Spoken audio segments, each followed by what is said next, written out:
Sebelumnya, Assalamualaikum warahmatullahi wabarakatuh. Kami dari kelompok 4 akan memberikan penjelasan tentang SDLC dari V-Model mata kuliah Rekayasa Perangkat Lunak. Yang dimana anggota kami ada yang pertama saya sendiri, Fikri Fauzan, yang kedua Rizky Sadewa, yang ketiga Rujiandi, yang keempat Ahmad Danudamara, yang kelima Yeni Silvia, yang keenam Melinda, dan yang terakhir ada Zakia Nurhaliza. Dalam sub pembahasan yang akan kami bahas pada hari ini, yang pertama ada pengertian V-Model, yang kedua ada sejarah dan juga penerapannya, yang ketiga ada fase verifikasi V-Model, selanjutnya nanti ada kelebihan dan juga kekurangan, dan ditutup dengan kesimpulan. Untuk yang pertama akan dibacakan langsung oleh Yeni Silvia. Untuk Yeni Silvia saya persilakan. Baik, terima kasih. Untuk pengertian dari model V atau V-Shaped itu adalah kerangka kerja pengembangan perangkat lunak yang menggambarkan hubungan antara setiap fase pengembangan dengan fase pengujian yang sesuai, mirip dengan model waterfall. Jadi dia itu berbentuk V gitu. Model V juga menggambarkan proses yang berurutan, tetapi menekankan pentingnya pengujian di setiap tahap pengembangan. Tahap pengembangan dan pengujian saling berpasangan, membentuk pola seperti huruf V yang sudah saya katakan tadi, yang mengilustrasikan hubungan antara kegiatan pengembangan dan pengujian.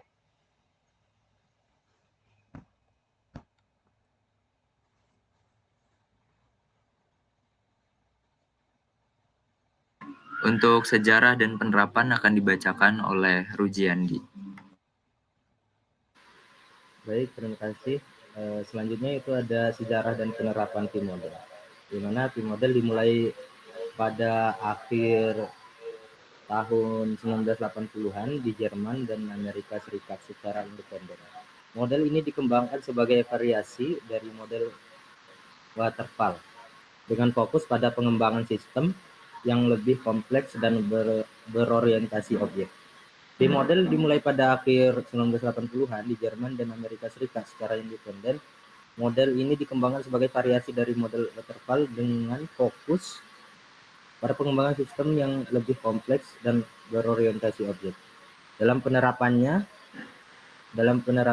model V memberikan penekanan pada pengujian yang membantu memastikan kualitas dan keandalan perangkat lunak.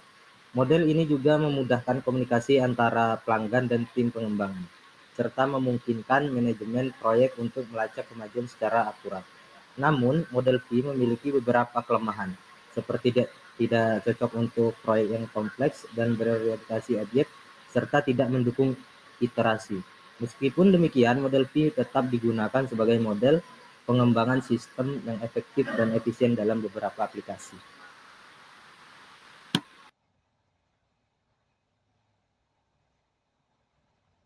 Baik, selanjutnya akan dibacakan oleh Melinda. Selanjutnya, di sini ada verifikasi V-Model. Nah, verifikasi V-Model ini memiliki 5 tahapan. Tahapan yang pertama yaitu analisis kebutuhan. Analisis kebutuhan ini adalah langkah pertama di mana persyaratan produk dipahami dari sisi pelanggan. Selanjutnya, tahap kedua ada desain sistem. Pada tahap ini, insinyur sistem menganalisis dan menafsirkan bisnis sistem yang diusulkan dengan mempelajari dokumen kebutuhan pengguna. Pada tahap ketiga yaitu desain arsitektur. Dasar dalam memilih arsitektur adalah ia harus memahami semua yang biasanya terdiri dari daftar modul, fungsionalitas, singkat setiap modul, dan lain-lain. Selanjutnya tahap keempat yaitu desain modul.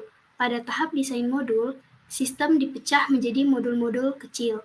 Desain rinci modul ditentukan yang dikenal sebagai desain tingkat rendah. Dan tahap kelima yaitu pengkodean. Setelah perencangan, tahap pengkodean dimulai berdasarkan persyaratan bahasa pemrograman yang sesuai ditentukan.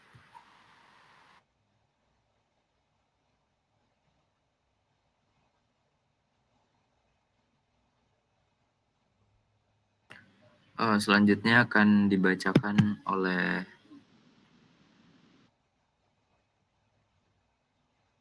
Zakia.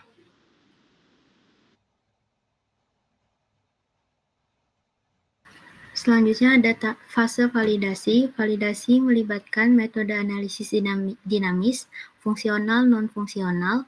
Pengujian dilakukan dengan mengeksekusi kode. Validasi adalah proses mengklasifikasikan perangkat lunak setelah selesainya proses pengembangan untuk menentukan apakah perangkat lunak memenuhi harapan dan persyaratan pelanggan. Ada berbagai fase-fase validasi model V. Yang pertama ada pengujian unit, yang kedua ada pengujian integrasi, yang ketiga ada pengujian sistem, dan yang terakhir ada pengujian penerimaan.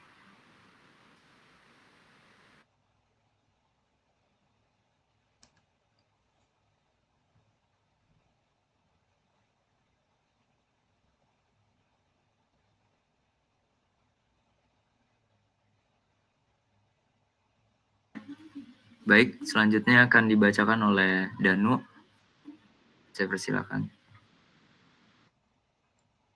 Oke, selanjutnya ada kelebihan SDLC V-Model. Yang pertama, mudah dipahami dan diimplementasikan. VShape memiliki struktur yang jelas dan mudah dipahami sehingga mempermudah tim proyek untuk mengimplementasikannya. Yang kedua, terstruktur dan terencana. Model VShape didefinisikan tahap yang jelas dan terstruktur, sehingga membantu tim proyek dalam merencanakan dan mengelola proyek yang dengan lebih baik. Dan yang ketiga, dapat membantu meminimalisirkan risiko. VShape membantu meminimalkan risiko dengan mendeteksi dan memperbaiki bug pada tahap awal pengembangan sebelum bug tersebut menjadi masalah yang lebih cocok. Yang keempat, cocok untuk proyek dengan persyaratan yang jelas. Model VShape ideal untuk proyek dengan persyaratan yang jelas dan terdefinisi dengan baik, karena model ini tidak terlalu fleksibel untuk perubahan persyaratan. Dan yang terakhir, efisien. Model VShape dapat diimplementasikan dengan efisien karena setiap tahap fokus pada satu tugas utama.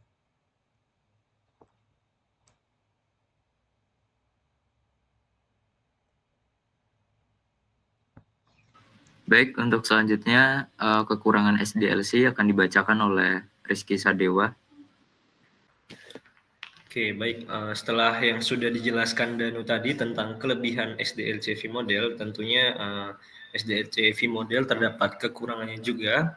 Yang pertama di sini yaitu kurang fleksibel. Jadi V-Model itu cenderung kurang fleksibel karena prosesnya bersifat linier atau sangat terstruktur, dan ini bisa menjadi masalah jika ada perubahan kebutuhan ataupun perubahan lingkungan proyek yang memerlukan adaptasinya secara cepat. Yang kedua yaitu membutuhkan waktu yang lama dalam penyelesaiannya, karena setiap tahap dalam V-Model itu harus diselesaikan sebelum melanjutkan ke tahap berikutnya, dan ini itu memakan waktu yang sangat cukup lama untuk menyelesaikan proyek secara keseluruhan, terutama jika ada kesalahan atau perubahan yang memerlukan revisi, prosesnya bisa menjadi lebih panjang begitu. Yang ketiga yaitu beresiko tinggi, karena setiap fase dalam V-Model ini itu bergantung pada fase sebelumnya. Jadi jika ada kesalahan yang tidak terdeteksi pada tahap awal, itu bisa mempengaruhi keseluruhan proyek secara negatif, dan ini meningkatkan risiko keseluruhan proyek. Yang keempat, yaitu kurang cocok untuk proyek dengan persyaratan yang tidak pasti. V-Model itu cenderung kurang cocok untuk proyek-proyek yang di mana persyaratan tidak jelas atau dapat berubah seiringnya waktu. Karena pendekatan ini memerlukan perencanaan yang ketat di awal, perubahan yang signifikan dalam persyaratan dapat sangat sulit diakomodasi begitu. Yang terakhir yaitu kurang fokus pada pengguna akhir. Kenapa? Karena V-Model ini lebih berfokus pada pengembangan teknis serta memastikan bahwa sistem memenuhi spesifikasi yang telah ditentukan daripada memperhatikan pengalaman pengguna akhir secara langsung. Hal ini bisa menjadi kelemahan jika pengalaman pengguna itu tidak bisa diprioritaskan dalam proses pengembangan.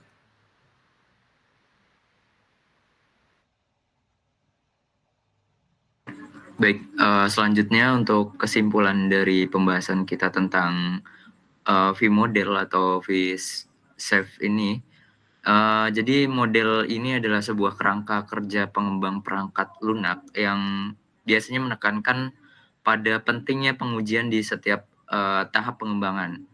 Nah, pada model ini tuh mirip dengan model waterfall. Karena model V-shape ini mengilustrasikan hubungan antara fase pengembangan dan juga fase pengujian yang sesuai gitu. Karena dalam namanya aja kan model V. Jadi dalam model ini membentuk pola seperti huruf V yang dimana fase di dalam fasenya itu ada fase verifikasi dan juga fase validasi. Dan fase verifikasi dan juga validasi ini saling berhubungan. Contohnya kayak gini. Karena dalam tabelnya seperti ini. Ada requirement design, ada acceptance testing, ada system design, ada system testing. Jadi ketika sistem desain ini sejajar dengan sistem testing, maka model V itu seperti itu, saling berhubungan antara horizontal. Nah, yang dimana nanti ketika kita menjalankan sistem fase-fase ini, biasanya V model ini dimulai dari kiri, atas, dan dilanjutkan sampai dengan bawah ke coding. Nah, di sini adalah fase verifikasi. Kalau di sini fase verifikasi, yang di sini codingnya, lalu di sini fase validasi, seperti itu. Jadi dimulai dari sini, sini, hingga coding, lalu sini. Makanya ini saling berhubungan. Sistem desain dengan sistem testing, requirement design dengan acceptance testing, seperti itu. Kembali lagi ke kesimpulannya.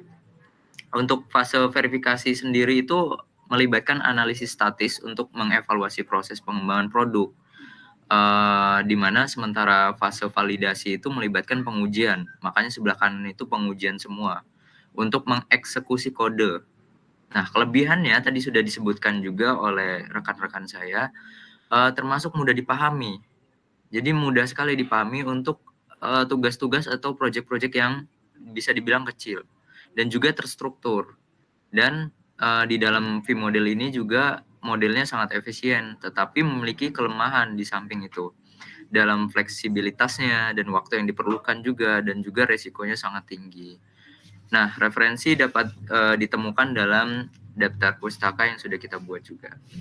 Nah, selebihnya seperti itu untuk model V-shape ini, yang dimana sudah dijelaskan oleh rekan-rekan saya sebelumnya. Dan untuk selanjutnya, kami dari kelompok 4 ingin mengucapkan terima kasih telah